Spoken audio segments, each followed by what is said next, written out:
The broadcast is now starting. All attendees are in listen-only mode. Good afternoon, everybody, and Happy New Year. Welcome to our first webinar of 2018. We have a very special webinar planned for you today. Thank you for joining us. I'm your host, Sherry Branson, and I'm now joined by Kevin Davis, the president of Kevin Davis Insurance. Kevin joins me from Los Angeles. Hi, Kevin. Hey. Hi. Hey, Sherry. How you doing this afternoon? Doing well, thank you. Happy New Year. Yes, our first new webinar of 2018. Yes, that's right, our first one. And Kevin, this month marks our 5-year anniversary of webinars. We've been doing it for 5 years. Can you believe it? Amazing. And we've been doing 2 every month for the past 5 years. That's right. We're professionals by now. Yeah, you know what? I think we finally got it right, though, hopefully. Only took us a couple years, 2 or 3. Exactly. Yeah, we worked all the wrinkles out and we figured it out. And yeah, we have a great one planned today, Kevin, a very exciting webinar for everybody. Mm-hmm. Yeah, what's been happening is that this is a topic about 5 dealer concerns for community associations. Right now, we have a lot of agents and brokers and property managers insured are concerned about what's happening out there. For the past several months, we heard that a carrier has pulled out, premiums starting to go up a little bit, and coverage starting to be restricted a little bit. So this has gotten a lot of agents worried out there, and they asked me what's going on. So basically, I decided to put this webinar together today to say what's going on and what we can do to help you to be able to provide that comprehensive policy that is priced fairly. And that's what this is about today, Sherry. Mm-hmm. Okay, great. That's fantastic. A great topic. And I did want to go over something a little that we're doing this year that's a little bit different.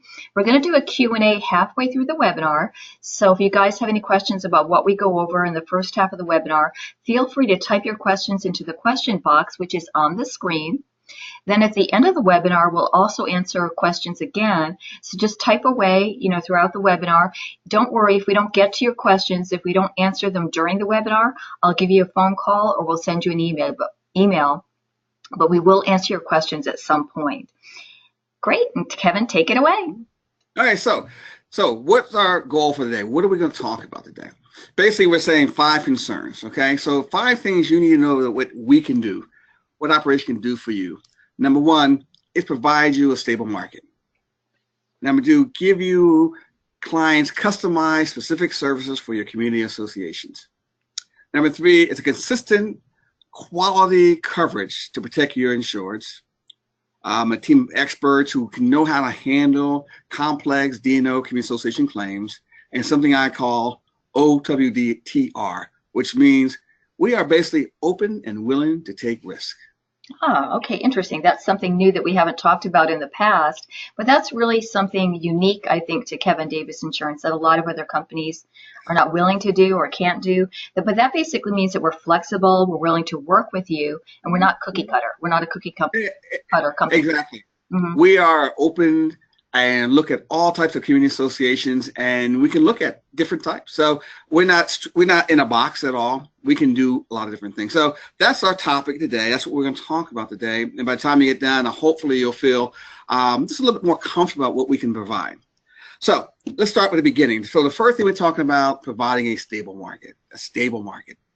That's important. What's so important about a stable market? So basically what it boils down is this. Insurance agents, board members, management companies, what they're looking for is stable, qualified, and dedicated insurance professionals who understand how to insure their communities. So what makes us stand out is that we have an incredible industry knowledge about community associations. We also have a carrier, the Travelers Insurance Company, committed to providing the most comprehensive policy available for community associations. But the one thing we're most proud of is our personal commitment to the community association industry itself. Those are the things that really provide our stability that we have so your clients can get a comprehensive policy at a competitive price. Mm-hmm. Absolutely. And Kevin, I know you've been involved with directors and officers liability in the community association industry for many years, right? I believe since 1980. Is that right? Uh-huh. Yep. And there were only a few thousand associations back then. So you've seen a lot of That's changes right. over the years. I remember our first condominium association that I had on my desk. I was a young underwriter back then. I'm looking at it, had no idea what a condo is, and thought I would never see one again. And here it is all these years later. We write about 35,000 community associations in our office. 35,000. 35,000. Yeah, and there's about 350,000 totally in the country. So we write about 10% of the entire market. Kind of makes us one of the largest writers of class of business in the country. Mm-hmm. And I know that at Kevin Davis Insurance, not only that's our main focus is community associations and insurance for community associations. We have several employees who have special designations. It's called CIRMS, CIRMS, which stands for Community Insurance and Risk Management Specialist. So basically, they've taken a lot of classes, courses, education on the community association industry, and we take it very seriously at our agency. Yes. Mm-hmm. That's our specialty there, that community association. But we're also very fortunate to have a committed insurance provider like Travelers. I mean, that is really one of the best things we have going for us today. Mm-hmm. Absolutely. And Travelers has been, well known in the industry for many, many years. They've been around for over 160 years, which is incredible. And they've earned a reputation as one of the best in the property and casualty industry.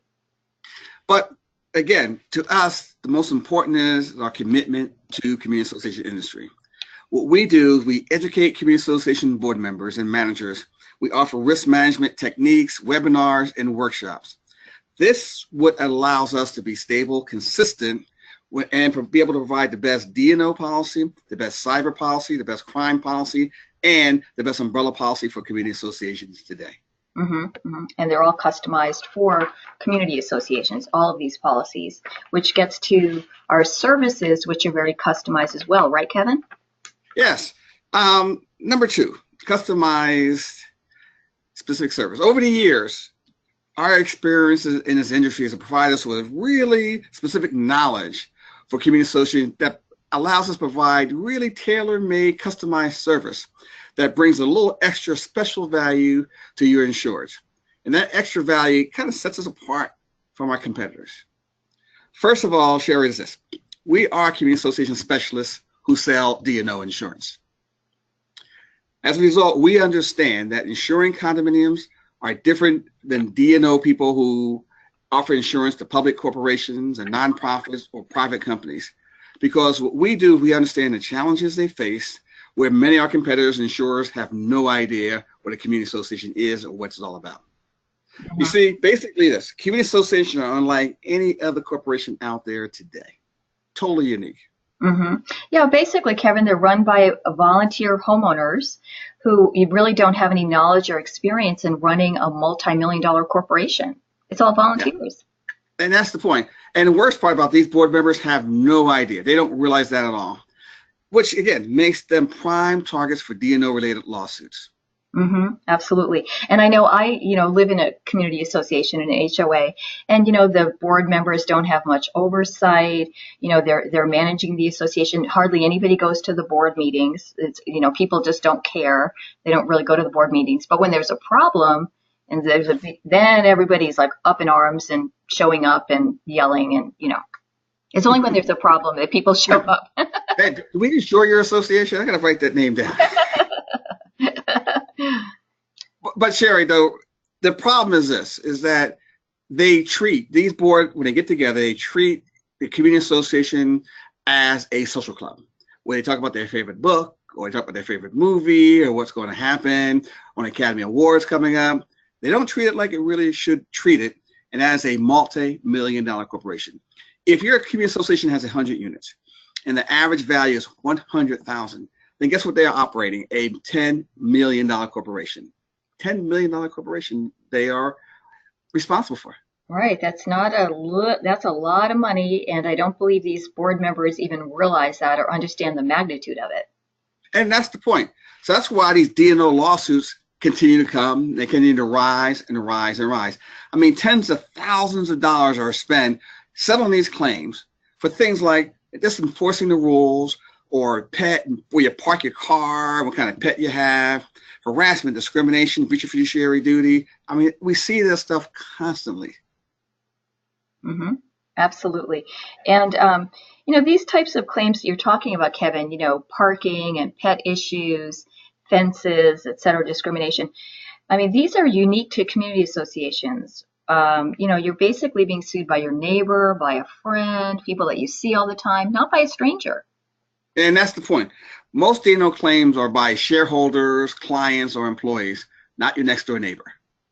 Right. See? And that's why it's critical to have that insurance partner that understands the importance of having this specialized knowledge when it comes to insuring condominiums. We made a reputation as a community association specialist. Now, one good thing that we have and one of our favorite tools is our website. I mean, our website contains all kind of information that can help you. You have educational articles, past webinars, and we also have risk management videos that talks about D&O insurance and things you should know about D&O. I mean, yeah, you also can get premium indications, applications, but we pride ourselves on our ability to educate our agents and brokers in the area of a community association so that it can have one of the best coverages out there and understand why our coverage is more important than anybody else. Mm-hmm. And I did want to give out the name of our website address, just in case somebody attending today is new and they haven't visited our website. It's kdisonline.com. And that's where, as Kevin mentioned, you can look at our risk management videos. You can get our brochures and our flyers. And you can get all the applications that you need, et cetera, specimen policies. Everything is there that you need. And if you need something else, you can always send me an email to sbranson@kdins.com. I did want to mention, if you want a copy of today's presentation, the PowerPoint presentation, I can email you that after the webinar. And also, the other thing on our website is we're going to put this webinar that we're doing today and all of our past webinars. You can listen to our whole library of webinars going back 5 years, which is quite a few. we've got you could be watching webinars for a long time. Now, Kevin, our D&O policy comes with one really interesting feature that I hear a lot of feedback on that people love is the risk management helpline, which is free if somebody has a D&O policy with us. And basically, that's a risk management line where you can call in with any questions about any issues going on in the community association, like renters issues, reserve account, HOA fees, etc., enforcing the CC&Rs, the rules. I mean, it's really a great tool for people to use. That's right, and it's from this law firm called Cole, Scott & Cassane, and they have an extensive experience representing condos, homeowner associations, cooperatives. It's great, and you're right, we do get a lot of good feedback from it. Mm-hmm. But again, our goal here is to provide a little extra service that brings value to a community association client. It could be from our years of experience. It could be our industry commitment. It could be our many risk management tools. Whatever the reason, we are dedicated to providing you with a special service that fits your clients. Mm-hmm. Absolutely, customized service. Mm-hmm. And the risk management helpline phone number is up on the screen right now. Those are the hours of operation, and that comes with a D&O policy with us. That's a tool that everybody can use. Great. And now, Kevin, why do community associations need D&O? Why is it even necessary? Sure. This is number 3. Is we're talking about coverage itself, consistent coverage. Basically, what it boils down to this: community association board members to protect against the people they live with, meaning that next door neighbor. Simple as that. Let me give you an example, right? You live in a homeowner association, right? Yes. Mm-hmm. Okay. Now, let's say you have this cute, adorable golden retriever named Shadow, okay? Mm-hmm. You may not have one, but I have a cute, adorable golden retriever named Shadow, and I love him, but I'm going to let you use him for this example, okay? You got that? Okay. Okay. Now, you got him, cute, adorable, but the documents allow you to have a pet, but he has to be less than 20 pounds. Now, of course, you had a nice holiday. We all gained a couple pounds, but your dog gained 5-6 pounds more than you should have gained. Mm-hmm. So now he's in Christmas leftovers, a lot of Christmas leftovers. Yep, I understand. I devoured a lot myself. So, yeah, my wife put me on a weight restriction too, so I got to lose that weight, or else I'm in violation of her documents. So. So where we at right now? So now your dog's in violation of the documents. Now what do? You get upset. If you tell your dog's in violation, you're going to get. I would be upset by that. Sure. And so what happens? You got somebody knock on your door and say you're in violation. Your dog too fat, you have to get rid of your dog. So now all of a sudden you have a claim against the board of directors for breach of fiduciary duty because they have the right to do that. Discrimination and harassment because you believe that you're being targeted unfairly because you are a woman, right? Yes, that's what you would do, Sherry. You would say you're a woman, you're being treated unfairly. Exactly. And again, that's what happens on the D&O. See, once you file that D&O claim, the board of directors is looking to a D&O liability policy to do one thing: fund the defense and pay settlement. That's what your D&O policy does.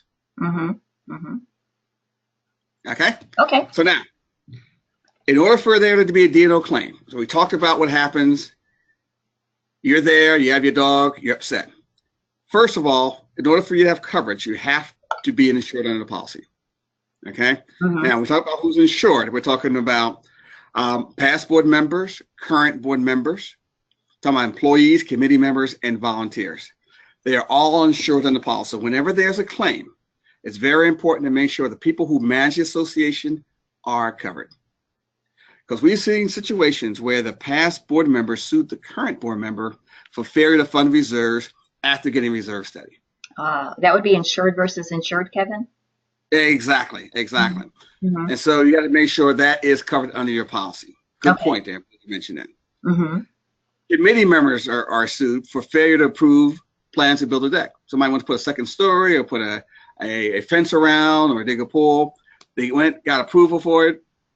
They didn't get the approval they wanted. They built it anyway. Now the committee members are being sued for it. The policy should extend to all members, including the association management company. Okay, the property manager should also be included. That's a key, that's a key point. Now, why is that, Kevin? Why is that? Because they're acting at the direction of the board. They are the agents of the board. The board tells them what to do. Prepare the budget, to clean certain common areas. They are responsible for it. And what happens is when the board is sued and they're named in a lawsuit too, that should be covered. They don't need their own E&O for that reason. They need E&O for their own mistakes and their own errors and omissions, but not acting in the direction of the board. So that's why it's important to make sure they do that. And they're not always included in every policy, correct? The property manager. That's the point. You got to make sure property manager is covered. So, number one, you got to be insured in the policy. Number two, the insured has to commit a wrongful act. A wrongful act is any act that the insured can be held legally liable for. Often we talk about things like conflict of interest, failure to abide by the governing documents, failure to properly handle elections, failure to enforce the rules, or enforcing them unfairly, like what happened to you and Shadow, right? Absolutely, yeah. My golden retriever. These are all wrongful acts that policy needs to respond to. So wrongful acts, I mean, you're mentioning multiple things, so it's a very broad area. It's a very broad area. You have to be careful because the key word there is a wrongful act is any act. Where you may have a wrongful act meaning any error, misstatement, maybe error or omission, maybe misstatement. You want to say any act, anything is a wrongful act in the policy. Okay. Now, so you have insured, you have a wrongful act. Now there's be a claim made against them. And the definition of claim, important. So definition of claim is a written demand for monetary or non-monetary relief. That is the most important piece of coverage you have out there today. A written demand for monetary, non-monetary relief. B, a civil proceeding commenced by service of a suit, regular lawsuit. C, a criminal proceeding commenced by return of indictment. So criminal proceedings also, and then you have informal, administrative, or regulatory proceedings against the insured. So those are things you have to know about when there's a claim under the D&O policy. And Kevin, when you mentioned non-monetary claims, those have been the #1 source for claims for community associations in this business, right? Non-monetary claims? And that's the important thing, because when you're looking at the definition of a claim, it's a written demand, okay? When you look at all the other policies, it is a demand for damages. Now, when you talk about non-monetary damages, and that's talking about fighting over the right to have a pet, or fighting over your parking space, or the right to hang a flag in your front yard, these are all problems, but coverage only applies if it says non-monetary losses. So you got to pick up both monetary and non-monetary losses. Okay, so that's really important coverage to know. And as you mentioned, not all policies have that. Mhm. So now, getting back to it, it has to be a written demand for monetary and non-monetary damages. The key word is a written demand. So written demand, not a lawsuit. Okay. So a letter addressed to the board about the failure to enforce the pool hours, that would be a written demand, right? That could be a claim. That would be a claim. Now, again, many policies will deny because of the nature, because there are no damages. So you got to be aware of that. Okay. And you mentioned something about the criminal proceeding, claims criminal proceeding. We haven't covered that in previous webinars. Can you expand upon that a little bit? Sure. Yeah. Okay. We've had a situation a couple of years ago where a board member was indicted for receiving bribes and kickbacks from unit owners. That was a criminal proceeding that existed. We had to provide a defense for that individual until it was determined they were guilty or not guilty. By final adjudication, the judge had to say, yes, you did accept bribes and it was illegal. Up to that point, defense is provided. Ah, okay. But then if they're found guilty, then yes, yeah, it stops. It stops. Okay. Okay. Then it's all over. Okay. Exactly. Okay, great. Thank you, Kevin. So we just went through our first half of the webinar, or almost to the end, actually. And now we are doing our Q&A portion. So if anybody has any questions, please type them in the question box. Let's see, I don't see any questions that have come in. Oh, here comes one. Kevin, do you expect a rate increase this year? Oh, okay. One of the things that's been interesting about us for the past couple of years, we have provided our coverage based on what we believe is adequate rate. As a result, we don't expect a rate increase over the next 12 months or anything like that. But again, we look at each account individually to make sure it is priced adequately. And as long as it's priced adequately, then we should be okay. Okay, great.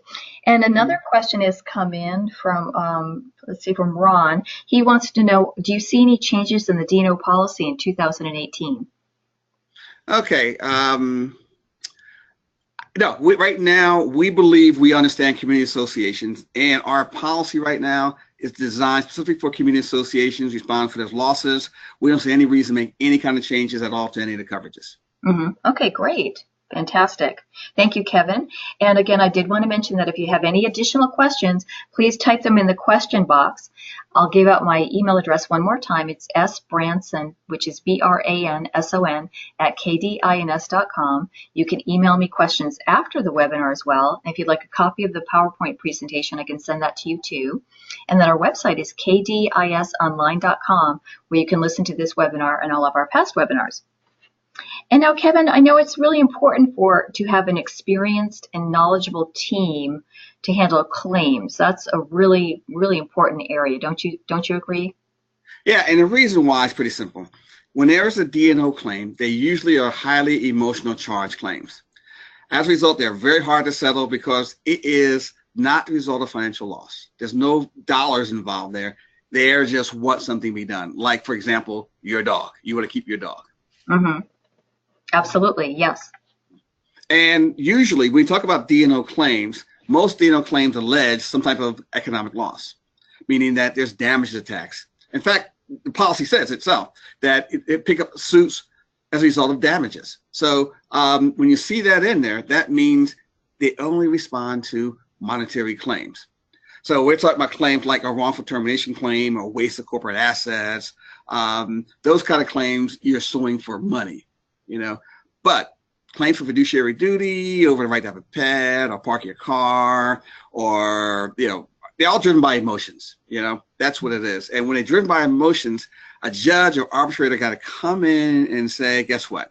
You're right and you're wrong. And simple as that. Your dog has to lose 6 pounds, can't do anything about it, or you got to get rid of the dog. Okay? You don't want any money. You want the judge to say, guess what? You can keep the dog no matter what. And that's what it's about. That's where most of our community association D&O claims are about. Mm-hmm. Great. In fact, if you look at the chart, we're about to put a chart up there that gives you our D&O cause of loss. Okay. Look at that chart. You'll see that 64% of all of our D&O claims come from 3 areas. Okay. The number 1 area is breach of fiduciary duty, represents 24% of all our claims. Wow, that's a big chunk. Yes, the most I mean, again, and this is how this works. The board of directors has a fiduciary responsibility to act in the association's best interest. Whenever they fail to act in this way, they can be sued for breach of fiduciary duty. Mhm. So, for example, we had a situation where the board of directors had special assessments to compare all the roofs, but they found out that the owner of the roof was the board member. Oh, But he okay. didn't disclose it. Oh, okay. So By not conflict of interest. disclosing it, Conflict of interest. that's it, exactly. So the lawsuit came from conflict of interest. Now, if he disclosed it, it would probably been okay, but since he didn't disclose it, it became a different issue there all the way around. So the second area is the violation of the CC&Rs, covenant conditions and restrictions. Which are the rules? Now, Basically, the rules of the association. these are the rules. And one of the biggest areas of concern is the arbitrary enforcement of the association documents. Now, when I say arbitrary enforcement, what I mean is that the rules are not enforced uniformly. As a result, constant changes and people get really, really upset by the situation. Like, for example, all right, you have a dog, a 20-pound dog. They're after you. But what you're seeing is that in the back of your community on the other side, there are dogs bigger than your dog. Mm-hmm. You know, you see some really big dogs in there. In fact, you see all kinds of things back there that you don't even know, are they pets or not? Mm-hmm. So all of a sudden, you're coming in and saying, wait a minute, what's going on here? You're arbitrarily enforcing documents against me. You're singling me out to say my dog is fat, where there's lots of dogs in there that are bigger and, bigger than mine. So that's arbitrary enforcement of documents. That one area we're seeing more and more lawsuits from. And again, these are emotionally charged, and because people live here. Sure. Emotionally charged lawsuits. Sure. They're very emotional about their pet and about their homes. Mm-hmm. The third area, and it's one of those areas that we never really thought we would provide coverage for, is breach of contract. Because when you breach a contract, if you hire a landscaper or a roofer or a painter, and you say, I'm not going to pay you because we don't like the job you've done, you breach the contract. We never thought we'd pick those coverages up, but we do, because as long as the board of directors is being sued, because it is any act, it is an act, then we provide defense costs for breach of contract. And again, it's one of those areas where we see a lot of those, we see a lot of them more than we ever thought. It is one thing to hire a landscaper, roofer, or elevator repair person, cable security, whatever it is. But for some reason, the board of directors believe that halfway into the contract, they can say, we don't like the job you've done, and it's over. Yeah. And, like we said, the board members are not attorneys. They don't know the law. They might just decide, oh, we're going to change contractors. A landscaper's in the middle of the contract, and then they get sued. That's the problem. Number 4 is discrimination. Discrimination is very difficult to prove. We can't do it. I mean, right now, if you sue that board for discrimination because they don't allow you to have your 26-pound dog, okay, and you can say you're doing it because you are a female, it's hard for them to prove that's not true. It's hard to disprove a negative. So discrimination is one of the areas that we see a lot of claims on, and especially in community associations, because a lot of different people protected class, and it's a problem. It's a problem. Mm-hmm. Absolutely. Number 5 is employment practices. If you have an employee, it is the number 1 problem for community associations, because most community associations do not have HR. They hire employees and they fire employees. We had a situation where they had an employee who manned the gate for 20-something years. All of a sudden, he's 72 years old, and one board member said, I got a great idea. It's time to get rid of that old guy and bring somebody who's young and somebody who really make us feel more protected. So they fired the 72-year-old, and the 72-year-old came back and sued for age discrimination. Wow. So when you talk about D&O claims, that's what we're talking about. And that's the thing. I would say this chart right here is probably the number 1 thing that you should look to when you're talking to your clients, when you're talking to your insurers about community association D&O claims. There's a lot of them. And because there's a lot, you need a carrier who really understands them and are open and willing to take risks. Mm-hmm. That's what really, really, truly about. Mm-hmm.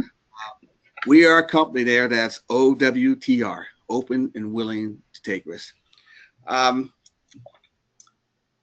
I first put this thing together, I thought about what I wanted to talk about, and just talk about, You need a community association insurance specialist that you trust, that fully understands community associations and how unique they are, and it really does require highly specialized service to fully protect your client. That's what this is really all about.